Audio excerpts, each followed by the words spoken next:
Hi there, this is Dalila with Sahaja's Living, where we talk everything health and wellness for women 40 and beyond. I know it's been a minute. I was supposed to bring you my talk on walking by faith, but here it is finally. Oh boy, I am taking a walk, as you can see. So it's walking by faith and not by sight, my journey.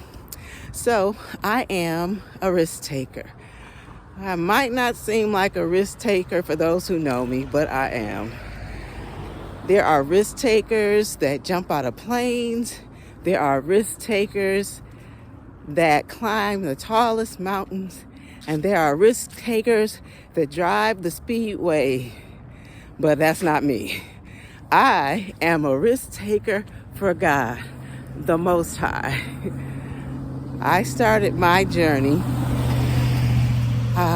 when we were in the throes of COVID, and everything was helter-skelter, and the media and the government was making us feel this pressure that you had to get the COVID shot or you would die.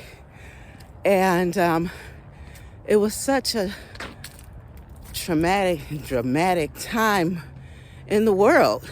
And I know everybody was afraid about this COVID thing. And so, I was looking at people, spiritual people and people of faith, to see their stand on this COVID shot that we were just bombarded with, actually.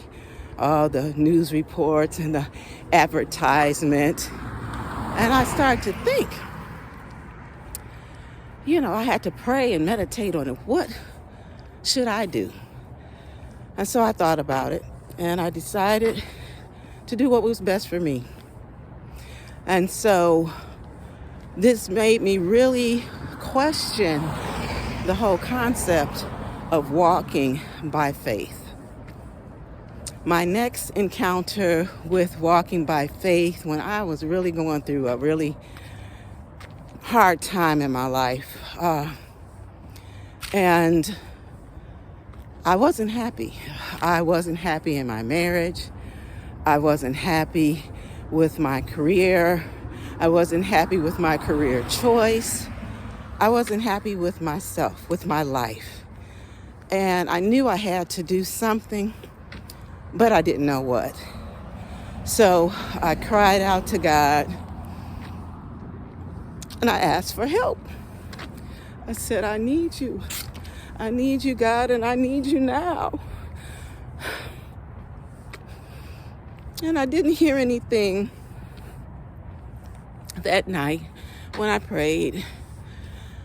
But in the next couple of days, my family was talking in the family chat about going on our next family vacation out of the country. And this was a couple of years after COVID. And I had met some ladies who lived in Playa del Carmen, Mexico. And I thought that might be a place we could go to, even though we had heard, we knew about the 2 Americans who were killed in Mexico, in another part of Mexico. And I wasn't that concerned because we were going to plan to stay at an all-inclusive resort. So I told God that I really wanted to go, but I didn't know how I could go, how I could afford it. And then I heard a voice, and it said, go look for a place to stay. And so while my family was looking for an all-inclusive in Playa del Carmen, I was looking for a place for me to stay on my own in Playa. I wanted to experience Playa. I wanted to meet my friends and have them show me around Playa. What was so wonderful about Playa? Why did they choose Playa? And so I looked at hotels there. I looked at Airbnbs there.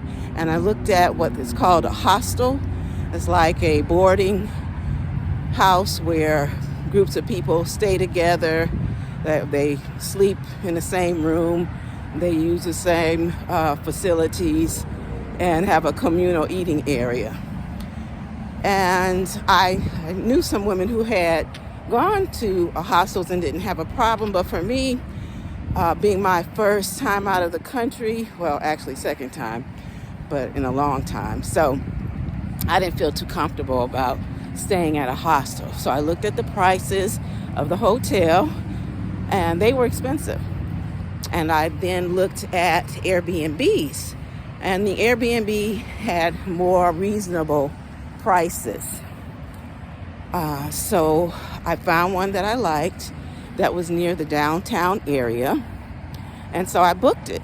And it had a 48-hour cancellation before, you arrived, that I could cancel if I needed to.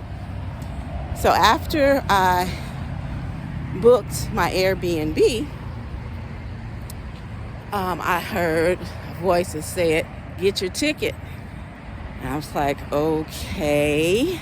I was a little apprehensive about that because my family had not found an all-inclusive that they wanted to stay at. So once they found the all-inclusive that we would stay at, I think it was called Iberstar Hotels and Resorts in Playa del Carmen. So when they got secured our all-inclusive, then I booked my plane ticket. I paid for my ticket, and it was a little bit more expensive, but I still got it.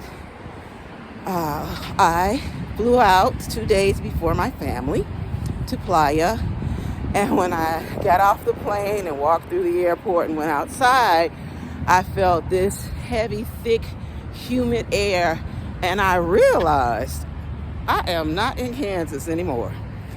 I'm like, oh my goodness. And I also realized at that moment that I did not properly plan to be able to speak Spanish when I got there. The little Spanish that I knew went out the window. I couldn't remember a thing. I'm like, oh my God. So I looked around the area and I saw a bank. So I said, I know there should be somebody in the bank that speaks English. So I went up to the counter and asked the teller if she spoke English, and she shook her head. I'm like, oh my goodness. So I looked around, there were two other women there. And one lady said, I speak English. And she was from a European country. And so I asked her if she knew where this Airbnb was. And she said she did. So she told me which way to go. It was just 4 blocks away from where we were. So I grabbed my suitcase and my bags and went walking to the Airbnb. Happily surprised, found out that the Airbnb was a Hilton hotel. So apparently they rent out some of their rooms or so they can do Airbnbs. So it was beautiful. I was so happy. I was so thankful where I would be staying for the next 2 days. So and once I got there, I forgot that part. There was the front desk. Everybody who worked at the front desk spoke English. So that was a blessing. And so I asked them at the front desk if they knew of a restaurant that served salad. And so they gave me precise directions, and I make sure I wrote them down thoroughly so it would lessen my chance of being lost. And I got to the restaurant. It was beautiful. I enjoyed a lovely salad. And after my meal, I went to exploring. I went exploring down the downtown area, which my hotel was not too far away from there. And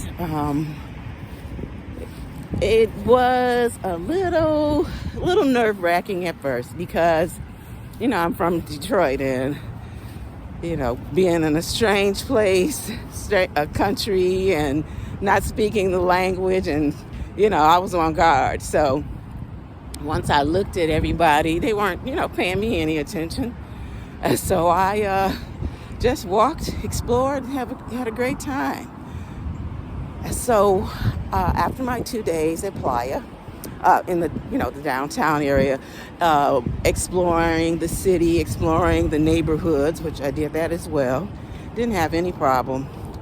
I met up with my family, and I found out that our resort was just 15 minutes away from where I was in a cab. So that was a nice short ride. And the resort was absolutely beautiful.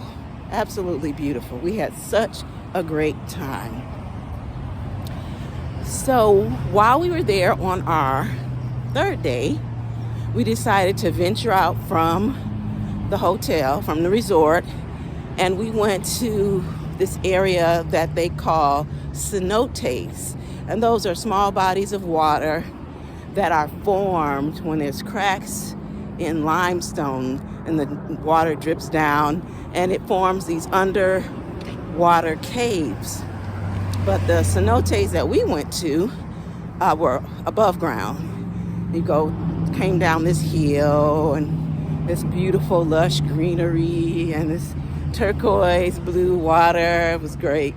And so we just hung out in the water, splashed around, had a good time. And then we saw that people were going up the hill and they were jumping off of a cliff into the cenotes. My brother said, we're going to do that. And I looked, I'm like, I don't know about that. I don't know about me doing that.